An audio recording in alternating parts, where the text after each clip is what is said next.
guys, and welcome back to my channel. Today we are going on a little road trip. So it is 5:45 and we are getting ready to head out.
Hi guys, today we are going to be around the farm, so let's go see the animals and see what else we got going on around here.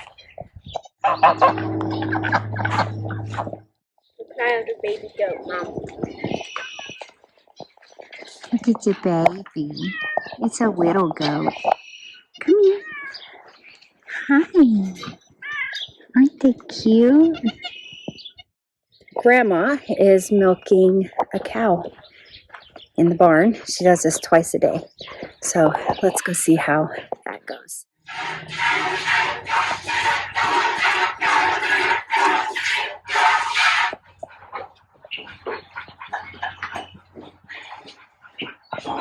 My knees.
I have my male goats up here.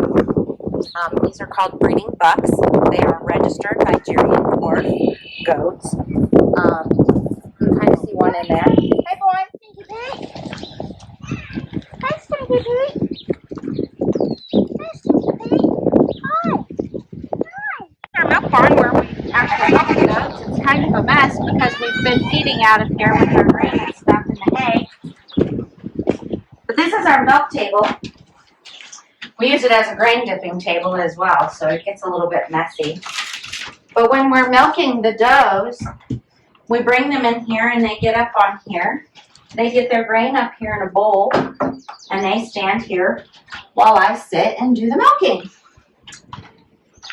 That's that. It's not anything huge spectacular, but it is what it is. I think that part's cool when you're in there milking the goats. Oh, yeah. And these are all my girls over here. Delilah's favorite place. We just got 2 brand new baby goats this last week.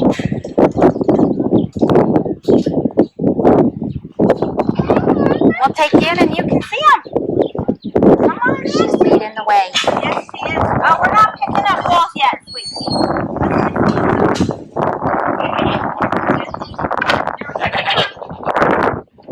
Oh, babies. Oh, babies.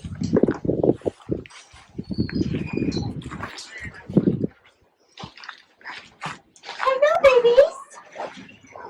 Hello, babies. What? Come here. Come here, babies. Come on. Come on. These guys are so cute. They're so little.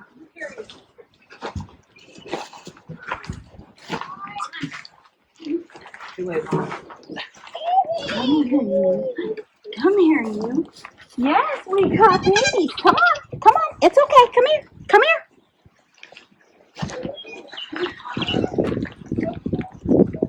Come here. Come sit down. Sit. Come sit down. Sit down. Sit down. Look. Look.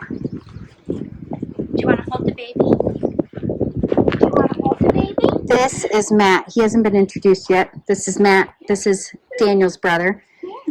And his daughter, we'll call her Sweet Pea.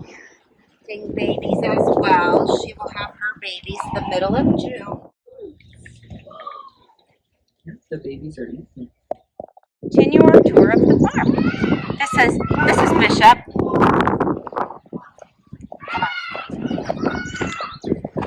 Over here is the chicken coop.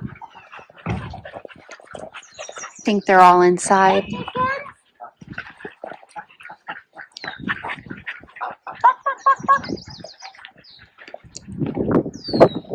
And how many eggs do you normally get a day? So right now we're only getting about anywhere between 6 and 12, 13 eggs a day. It just kind of depends. It's springtime, so our weather gets a little bit crazy. Some days it's windy, some days it's sunny if it's storming or this or that. But we also have some chickens that are a little bit older and they're on their laying break right now. And then we have some younger chickens. The white and black ones are younger birds. So these are what we call a pullet. They're about 7 months old right now. So they're just starting to come into the laying process. And so we get small eggs from them. And they're learning how to lay eggs and starting into that. We figure by probably midsummer we should be getting a few more. But I only have like a dozen of these chickens that are younger. I would say total, we have a fox who lives in our neighborhood and sometimes the even gets one. So unfortunately that's kind of the process when you have a farm and you have easy dinner for the wildlife in your area. You're gonna That's why we have this big fence here and there to try to help. Yep. why we have the fence that we have, and we do try to keep the chickens mostly in there, but they get to digging in the dirt, taking what's called a dirt bath, and they get in under the edge of the fence, and then they end up getting out. We have a few chickens who are escape artists and can actually flap their wings enough to get up over the fence. Those are usually the ones the fox will end up getting. And they're, you know, we have to learn how to cohabitate with wildlife. So we have an expectation that we're going to lose a few here and there. So we do kind of have extra. And we keep the extras around just so that we are getting enough eggs to feed our family and take care of us. Our family being somewhat extended. Here on our farm, we actually have 4 generations that live here. We are what is pretty much the middle generation. So our parents live here. And then we have one of our children who live here. And he has his child who lives here with him. So you have 4 generations. 4 generations here. So we have chickens to feed the 4 households with eggs, and we do the same thing with our. This one's Ellie. That dog, the white dog, is Ellie. Ellie, hi. How you doing? And there's Bishop. And Bishop and Ellie are always together. Always. And Bishop is pretty much really close to where I am all the time. So what did we name? What did we name them? This is Duck Duck Goose. Duck Duck Goose. 2 ducks and a goose. So the black and white duck is a girl duck, and the white duck is boy duck, and the white goose is an Emden goose. The ducks are Peking, and the black and white one is a Peking and some kind of runner duck. We weren't originally going to keep her, but she was a little more friendly than the others, and so we've just kept her around so the duck would have a companion other than the goose. Is this the same goose you had years ago? This is the same goose that we've had forever. Well, the goose is nicer now. She's always been nicer. To you? Well, maybe to me, but she likes to make a lot of noise. She's very she does. social. She likes to make a lot of noise, but she will chase you if you run from her. But she's never caught anyone. Well, that's good news. Because nobody wants to be bit by a goose. No, that hurts. She does make a lot of noise and squawk a whole lot for the attention of things. These guys have a whole play yard. So this pen here, this is my original buck pen. And I had some other bucks in here, but this kind of rough-looking old feller over here is Willie. And Willie is also 10. He's the first buck goat that I got. Him and Millie came together. And they're, the Willie-Nilly goat farm. That didn't really pan out very well. But Willie's he's 10. Actually, they may be 11 now. Yeah, they're 11 now. They are 11. So Willie and Nilly are 11, and they were the original goats. Yes. Of We Got a Farm. Yes. We've retired them from our breeding program here, but they've earned their keep. Right. They've earned their right to stick around, and not only that, we're kind of attached to them. They're kind of our buddies. This one here, this is Oliver. Oh, I remember when you were a baby, Oliver. Oliver is an orphan. His mother passed away shortly after he was born. And so he was a bottle baby raised on raw cow milk. He was here. He was here. 2 years ago? 3. 3 years ago? 3 years ago. We were here when he was a baby. Yep. And was being bottle fed. He is 3 this year, and Oliver's just a really good boy. He usually is my babysitter, so when we have the baby goats and we separate them off, they get to stay with Oliver during the day. But this winter, our babies from last year were sold, and gone on to new homes and get to do their thing. So Oliver was up in the, what we call the kid pen, by himself. And Willie was down here in the retired buck pen by himself. And we decided to see if Oliver and Willie could be friends and be together and not be alone, because goats are herd animals and they like to be in groups. Right. So we brought Oliver down here, and him and Willie have become really good friends, and they hang out together and they get to playing like goats do. And They have a whole yeah, play yard. what we have here is Jersey Dexter, and Jersey Holstein Guernsey. You wouldn't see that in him, but this one is all Jersey, and this one, the like chocolate colored one, This one right here. he is. Hi, so this one guys. here is Jersey and Dexter, yearling heifer. This one over here is the half Jersey and half Holstein Guernsey. So quarter Holstein, quarter Guernsey. And then the red one is also. Oh, did you decide to Jersey come and say Dexter. hello? Did you decide to come These say hello? Jersey Dexter cows are considered another breed known as the Belfair. And a lot of times they will come out the Jersey color, but they will have red or black brindle markings, so they'll look tiger striped. These guys, of course, did not come out that way. They are actually feeder calves. They are being fed up to become beef for human consumption. So these four will be for food. No, No. this one with the halter on, she is a full-blooded Jersey heifer. Mm-hmm. She is 13 months old now, and she is available to be rehomed. Oh, okay. We are planning to sell her to another family farm to become a milk cow. Her mother over here is Kabul, who is This is who we saw getting milked earlier.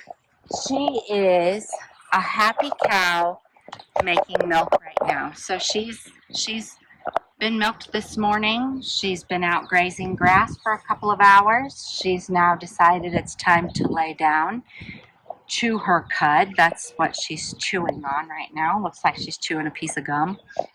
And she is making milk.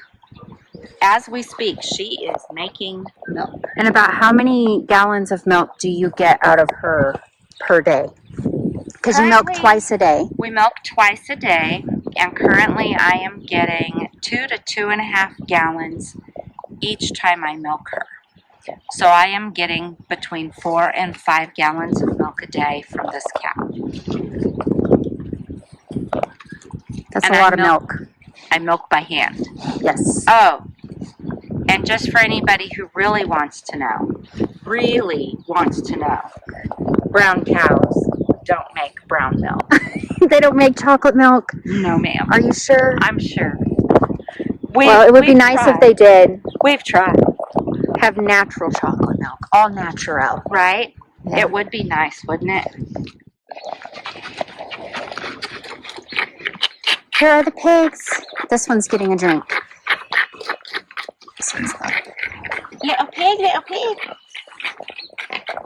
So this is their water system. This is our watering system. We actually fill this up with potable water. Clean water that we use from our household. Same water goes into this tank. It is an enclosed system, so the water stays clean. It comes down in here, and in all actuality, this water is actually very cool in this container, so they get cool water from this. It stays cool. It comes down through a tube here and goes out into these tubes into what is called pig nipples. These pig nipples, when the pig comes up and they kind of bite and suck at the nipple, they're actually moving this valve, which makes the water release and dribble out, and then they can suck that water up. So it keeps their water clean so that they're not having dirty water, and it keeps you from having to. It keeps their water clean. They have a clean water supply. They're all It back gives here us now. a place where they can get water without it being muddy right here for them. If you look here in the pig pen, you'll see that there's like these dirt clods all over the place. That's what these big chunks are that look like rocks. They're actually dirt clods. We have a sprinkler system that we set up, and we water the area down.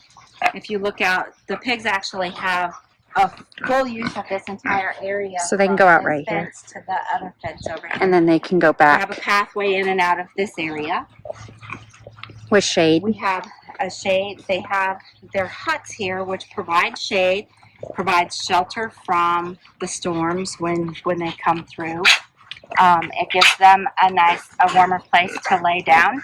But that shade actually keeps that dirt in that area cooler. Mm-hmm. It's getting really dusty. This is usually a day that we would set the sprinklers up, but of course with you being here, we couldn't set the sprinklers up to make it a big, wet, crazy mess at first. Because it gets really wet out here. We have those sprinklers set to really spray, and it covers the whole area and gets it nice and cool for them. Hi. And you know, after we get the sprinklers set up, you can come back out and check that out if you want. The pigs get really excited about it, and in the evening time when it starts to cool off a little bit, these pigs run around out here like a whole litter of puppies playing. They're so funny. They're quite entertaining. I don't think there's anybody that can't stand out here for at least 10 or 15 minutes and just watch the pigs play And laugh. They're pretty funny.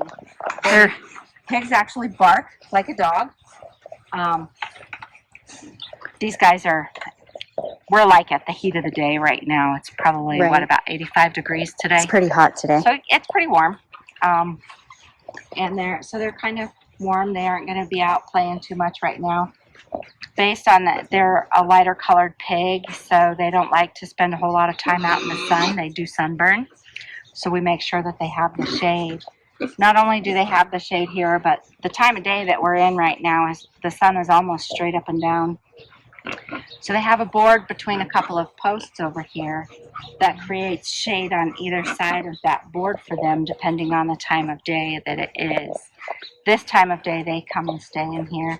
We do have trees around here that kind of help shade it a little bit. A couple of our trees have died. We've got to get them replaced. But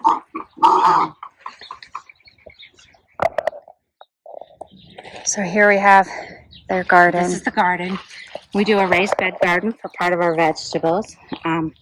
We really like to raise our root crops. No, that's not a carrot. This right here is carrots that are coming up. They've just broke through the ground in the last few days since we've had some nice sunny, warmer days. You can see a little bit more along the tubing there. We water with what's called a drip system. It's very efficient with the watering. It moistens the surface. It waters more underneath the surface of the soil. So this time of year, you want your surface pretty warm so that the soil warms up for things to grow. You want the underneath to be pretty moist so that it helps them to grow. We have a lot of weed growth going on right now because we had rain last week and it really made everything pop up out of the ground. So we're getting ready to go through here. We are past our expected last day of freeze finally, so we shouldn't be freezing at night anymore. So we're ready to start planting our garden. We have plants in our greenhouse that'll be coming out here to the garden. We start them early. This over here is onions. Onions like to be started when it's cold. That's why they're bigger. So that's why they're bigger, but that cold is why you see the yellow tips on the top of some of these, because they got a little too cold, but it doesn't kill the rest of the plant. And then down at the very end, those really tall ones that you can see at the end of this one, those are actually garlic that we've planted down there. So hopefully we'll have a really nice garlic crop this year. We have the onions and garlic. We have carrots. Down at the bottom, I have parsnips started. That tube that goes acrossways there with the rocks is what I call my halfway point. That's where I'll change my species of what I have planted out here. So I have carrots in the top, parsnips in the bottom. The top section of this box is actually dill. We have a large community here. Oh, Mr. Squirrel. No, Mr. Squirrel. You are not going... Do you have a problem with Mr. Squirrel? Mr. Squirrel likes to dig everything up out of my boxes. Oh boy.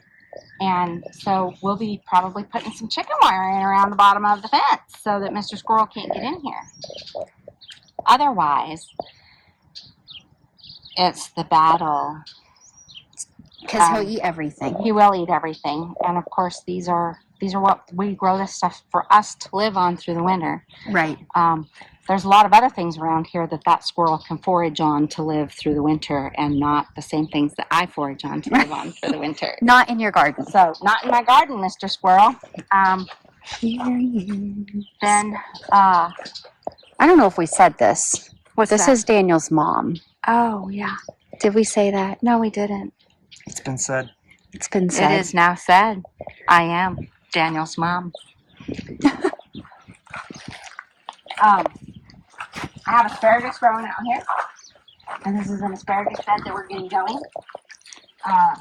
It's had quite the struggle here. It gets trampled so much because I didn't have the fences in here, so I've added the fences to try to keep kids, dogs, us, things out of the asparagus bed so the asparagus can grow. So now we're trying to get that going. Over here, we have beets.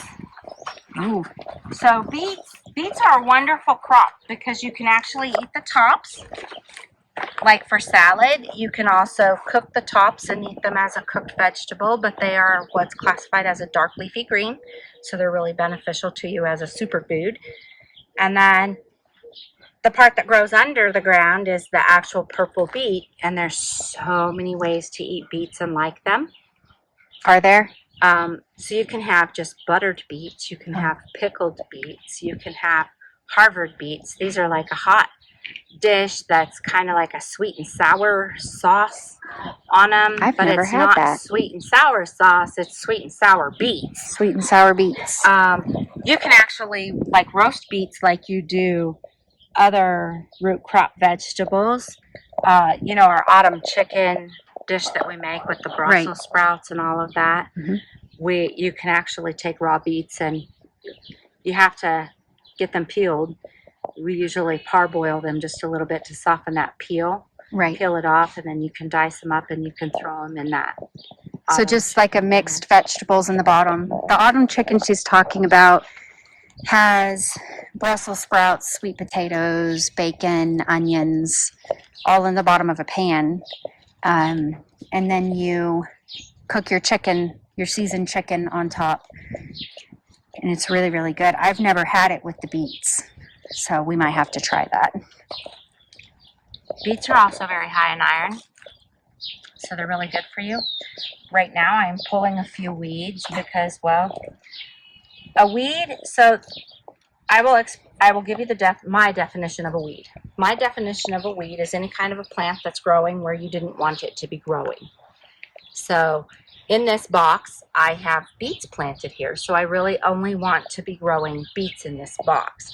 Now, what I'm calling a weed here is actually called lamb's quarter or goosefoot, and this is actually an edible weed. They grow everywhere. It's an edible weed. You can eat it like raw, like lettuce, just like that. You can put it in salad. You can cook it like you would spinach. You can use it in the place of any of your greens that you would put into cooked dishes. And it keeps its nutrition. When it's tender and young like this, it's actually very sweet. Oh. It's not, I have a piece of gum in my mouth and it just got tangled up with my gum. Oh, whoops. Anyway, so as it gets bigger, about the time the plants are starting to get this big and these leaves are starting to get like this, these leaves will start to get bitter.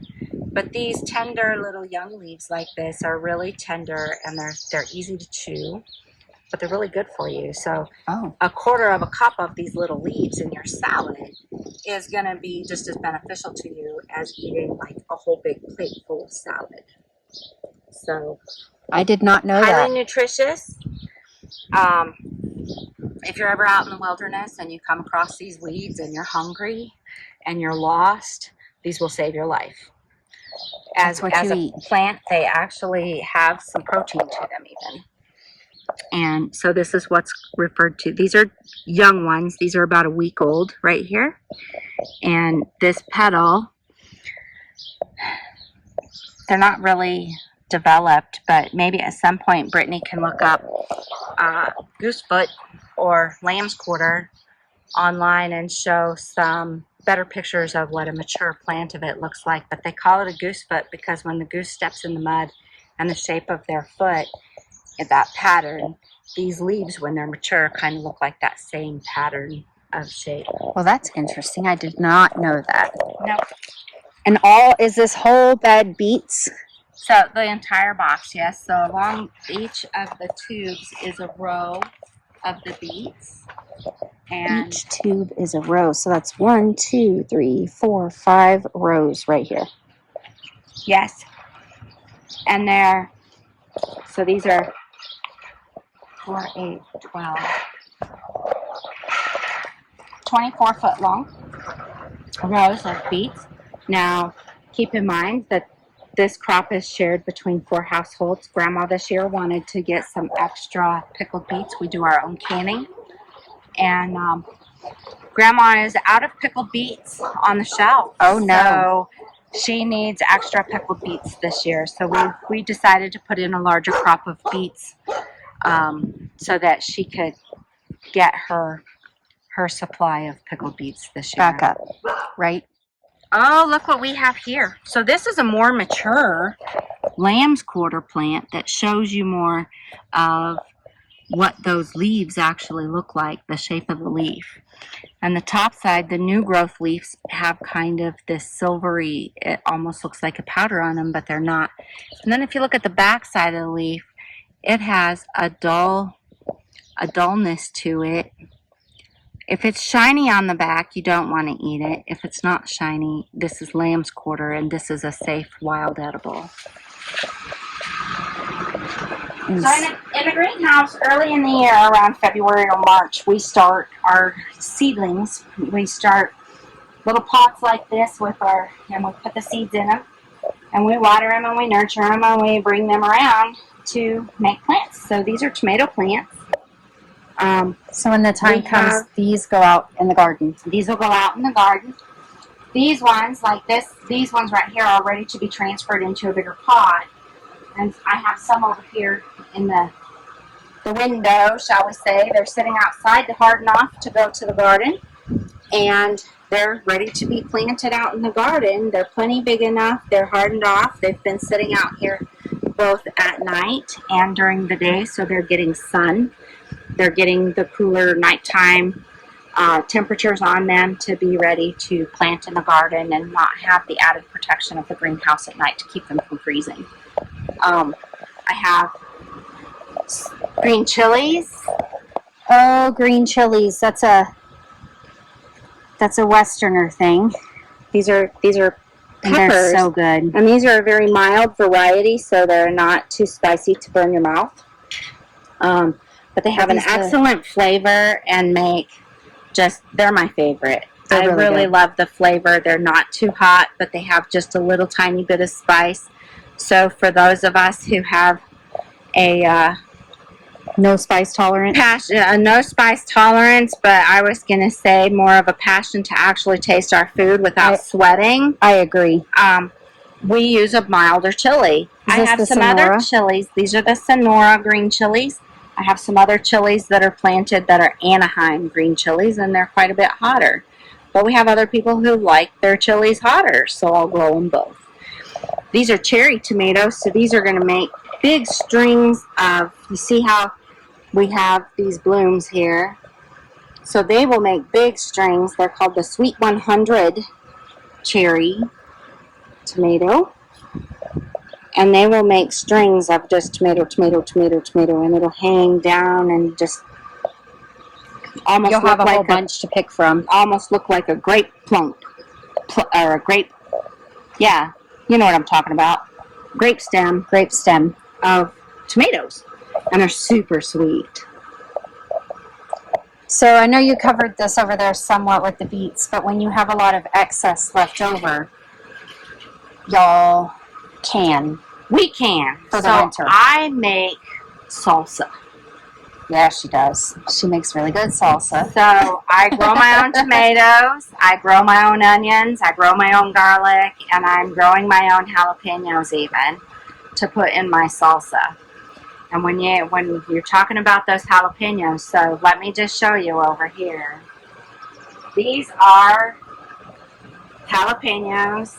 So all these peppers from here to here are jalapeno plants. So we're going to count them. 1, 2, 3, 4, 5, 6, 7, 8, 9, 10, 11, 12, 13, 14, 15, 16, 17, 18, 19, 20, 21, 22. There's one coming up right here, so 23.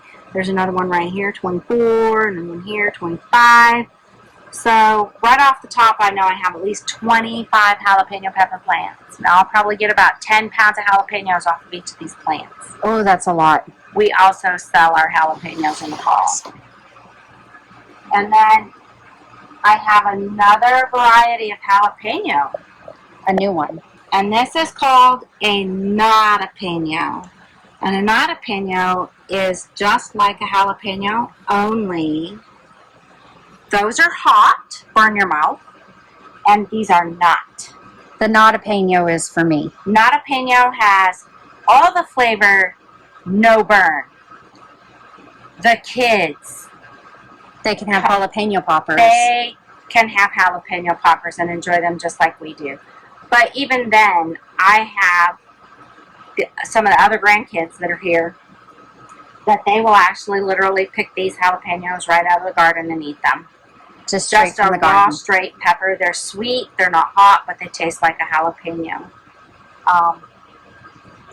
And I make a lot of salsa even with the jalapenos, so that we have that super mild variety for some of our older family who doesn't like the spicy food. People who have high blood pressure can eat salsa still and not have that capsaicin in their food that affects their heart medication or just So, stirs up jalapenos and jalapenos. jalapenos. Yeah, that's a good way to put it. Jalapenos and jalapenos. That's what we call them. I also have bell peppers, a whole variety of bell peppers. I have tomatillos growing this year, so I can make my tomatillo green chili sauce. This is more asparagus so that we can thicken up our batch of asparagus out there.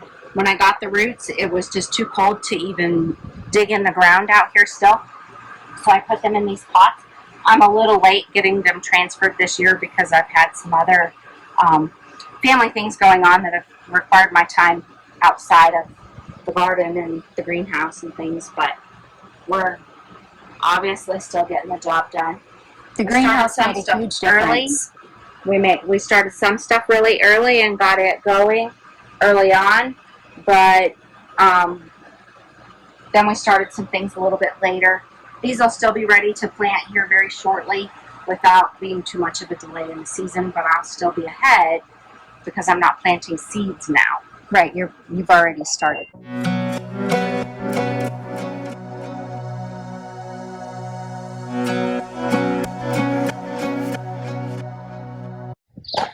Hey guys, today we are getting ready to drive home, but I realized that yesterday I didn't show you the rabbits.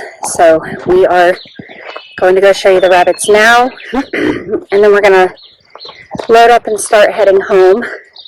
It's a few hours drive, but we will be driving basically a big circle around Colorado. So from where we started, we're going to go a different way today and show you the other side of the Rocky Mountains. But in here are the rabbits. Here are the rabbits. So these two, this one and this one, are males. And then over here we have females, and these ones have been bred. I think, Wayne, you said if each of these rabbits, these are all females that have been bred, if each of these rabbits have full litter potential, They could have up to 14 in the litter. and that would leave you, you've bred 6 of them. What's 6 times 14? 90. 84. 84 to 90 babies if they all had like, And they'll live. and they all live, if they all have. Average is like, So these guys are bred too. And then, nothing. here we go. He's pretty. Grandma's milking again. But this is what the other side looks like while she's milking. Look at the big old eyes. I know. Oh. Do you have visitors?